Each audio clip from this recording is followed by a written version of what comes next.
আইন প্রণয়নকারীর কর্তৃত্ব স্থলের বিস্তৃতি। আইন প্রণয়নকারী বা প্রয়োগকারী সত্তার কর্তৃত্ব স্থলের বিস্তৃতি শুধু একটি দেশ, শুধু মানুষ বা শুধু পৃথিবীতে সীমাবদ্ধ থাকলে চলবে না। তা হতে হবে মহাকাশ ও পৃথিবীর সকল স্থান ও সৃষ্টি জুড়ে। কারণ আইন যদি শুধু একটি দেশের মানুষের উপরে চলে, তবে বিভিন্ন দেশের মানুষ বিভিন্ন আইন দিয়ে শাসিত হবে। ফলে বিভিন্ন দেশের মানুষ অভিন্ন কাজের জন্য বিভিন্নভাবে শান্তি বা শাস্তি অর্থাৎ কষ্ট পাবে। এটা যুক্তিসঙ্গত নয়। 2, পৃথিবীর অন্য যে সকল সৃষ্টি, পশু পক্ষী, নদীনালা, পাহাড় পর্বত ইত্যাদি, তার উপর যদি আইন প্রণেতার আইন বা কর্তৃত্ব না চলে, তবে ওই সকল সৃষ্টির উপর নিশ্চয় অন্য প্রণেতার আইন চলবে। সে আইন মানুষের জন্য প্রণীত আইনের সঙ্গে সামঞ্জস্যশীল না হওয়ার সম্ভাবনায় বেশি থাকবে। ফলে ওই সকল সৃষ্টি দিয়ে মানুষের কল্যাণ না হয়ে অকল্যাণই হবে। এরকম হলে মানুষের জীবন মোটেই শান্তিময় হবে না। 3, মহাকাশে যদি অন্য সত্তার আইন চলে, তবে সে আইনও পৃথিবীর মানুষের আইনের সাথে সামঞ্জস্যশীল না হওয়ার সম্ভাবনায় বেশি থাকবে।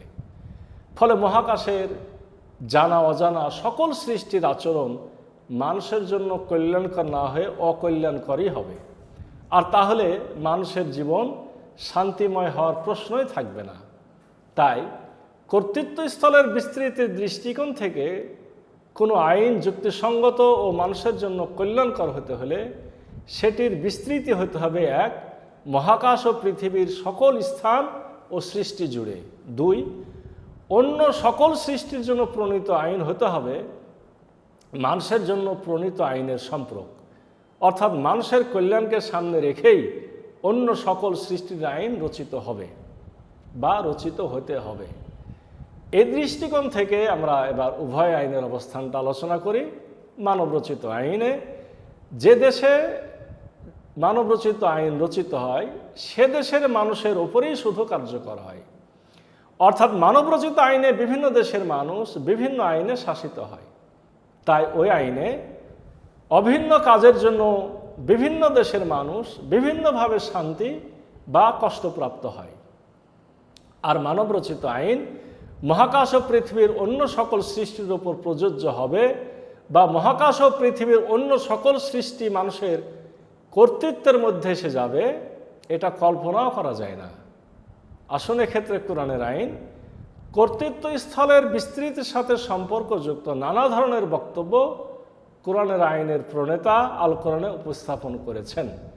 তার কয়েকটি হচ্ছে সূরা বাকারার 255 নম্বর আয়াতের অংশবিশেষ, ওয়াসিয়া কুরসিয়ুহুস সামাওয়াতি ওয়াল আরদ, আর তার কুরসি অর্থাৎ ক্ষমতার গদি আকাশ ও পৃথিবী জুড়ে বিস্তৃত। কোরআনের আইনের প্রণেতা এখানে দ্ব্যর্থহীন ভাষায় জানিয়ে দিয়েছেন তার ক্ষমতার বিস্তৃতি পৃথিবী ও মহাকাশ জুড়ে, অর্থাৎ পৃথিবী ও মহাকাশে মানুষসহ অন্য যত সৃষ্টি আছে সে সকল সৃষ্টি জুড়েই হচ্ছে তার আইনের প্রয়োগ স্থলের বিস্তৃতি। রব্বুল আলামিন সূরা আলে ইমরানের 83 নম্বর আয়াতে বলছেন, ওয়ালাহু আসলামা মিন ফিস সামাওয়াতি ওয়াল আরদ তাওয়াও ওয়া কারহাও ওয়া ইলাইহি ইউরজাউন। অনুবাদ হলো, আকাশসমূহ ও পৃথিবীতে বিদ্যমান সবই ইচ্ছায় বা অনিচ্ছায় তাঁর অর্থাৎ কোরআনের আইনের প্রণেতার কাছে আত্মসমর্পণ করে আছে এবং তার দিকেই তাদেরকে ফিরে যেতে হবে। কোরআনের আইনের প্রণেতা এখানে স্পষ্ট করে ঘোষণা দিচ্ছেন যে মহাকাশ ও পৃথিবীর সকল সৃষ্টি তার কাছে বাধ্যতামূলকভাবে আত্মসমর্পণ করে আছে, অর্থাৎ সকলেই বাধ্যতামূলকভাবে তার আইনের অধীন। মানুষের ক্ষেত্রে এই বিষয়টিতে একটু ব্যতিক্রম আছে এবং তাও কোরআনের আইনের প্রণেতা আল কোরআনের মাধ্যমে জানিয়ে দিয়েছেন। সে ব্যতিক্রমটি হলো, কোরআনের আইনের প্রণেতা মানুষের শরীরের ভিতরের বিভিন্ন অঙ্গ প্রত্যঙ্গ, যেটাকে আমরা অর্গানস বলি, কোষগুলো যেগুলোকে আমরা সেলস বলি, অন্য সৃষ্টির মতো বাধ্যতামূলক তার আইনের অধীনে করে রেখেছেন। সে আইন ভাঙলেই রোগাক্রান্ত হতে হয়, অর্থাৎ শারীরিক অশান্তির সৃষ্টি হয়। কিন্তু মানুষের ইচ্ছা শক্তিকে তা করেননি। কারণ প্রণীত আইন মানা বা না মানার ভিত্তিতে পরীক্ষা করে তিনি মানুষকে পুরস্কার বা শাস্তি দিতে চান। তাই ইচ্ছা শক্তিকে বাধ্যতামূলক অধীন করে দিলে সেটি করা যৌক্তিক বা ন্যায়সঙ্গত হয় না। মানুষের ইচ্ছা শক্তিকে অধীন করা হয়নি, এটি আল্লাহ বিভিন্নভাবে কোরআনের মাধ্যমে জানিয়ে দিয়েছেন। এখানে আমরা দুটো বক্তব্য উল্লেখ করব। প্রথমটি হলো সূরা দাহর আয়াত 3। আল্লাহ বলছেন, ইন্না হাদাইনাহুস সাবিলা ইম্মা শাকিরাও ওয়া ইম্মা কাফুরা। নিশ্চয় আমরা তাকে, মানুষকে সঠিক পথের সন্ধান দিয়েছি। এখন হয় সে নিজ ইচ্ছায় সে পথে চলে কল্যাণপ্রাপ্ত হয়ে কৃতজ্ঞ হবে, অথবা অমান্য করার মাধ্যমে অকৃতজ্ঞ হবে। আসলে একটু ব্যাখ্যা আলোচনা করি। কোরআনের আইনের প্রণেতা এখানে বলে দিয়েছেন তিনি মানুষের জীবন কল্যাণকরভাবে পরিচালনার জন্য প্রয়োজনীয় সকল আইন প্রণয়ন করে কোরআনের মাধ্যমে জানিয়ে দিয়েছেন, কিন্তু সে আইন মানা বা না মানার ব্যাপারে তাদের ইচ্ছা শক্তিকে বাধ্য করেননি। তাই মানুষ ইচ্ছা করলে তার দেওয়া আইন মেনে চলে কল্যাণপ্রাপ্ত হয়ে তার কৃতজ্ঞতা প্রকাশ করতে পারে, অথবা তার দেওয়া আইন অমান্য করে দুনিয়া ও আখেরাতে অশান্তিতে পড়তে পারে। আসুন আরও একটি আয়াত, সূরা আনাম 35 নম্বর আয়াত। আল্লাহ বলছেন, আলাউ শাআ আল্লাহু লাজামাহুম আলাল হুদা। যদি আল্লাহ ইচ্ছা করতেন তাহলে তাদের সকলকে অবশ্যই সঠিক পথে একত্রিত করতেন। এখানে কোরআনের আইনের প্রণেতা স্পষ্ট করে জানিয়ে দিয়েছেন তিনি চাইলে যারা তার আইন মানতে চায় না তাদেরকে তার আইন মেনে চলার জন্য বাধ্য করতে পারতেন, কিন্তু এটি তার রীতি নয়।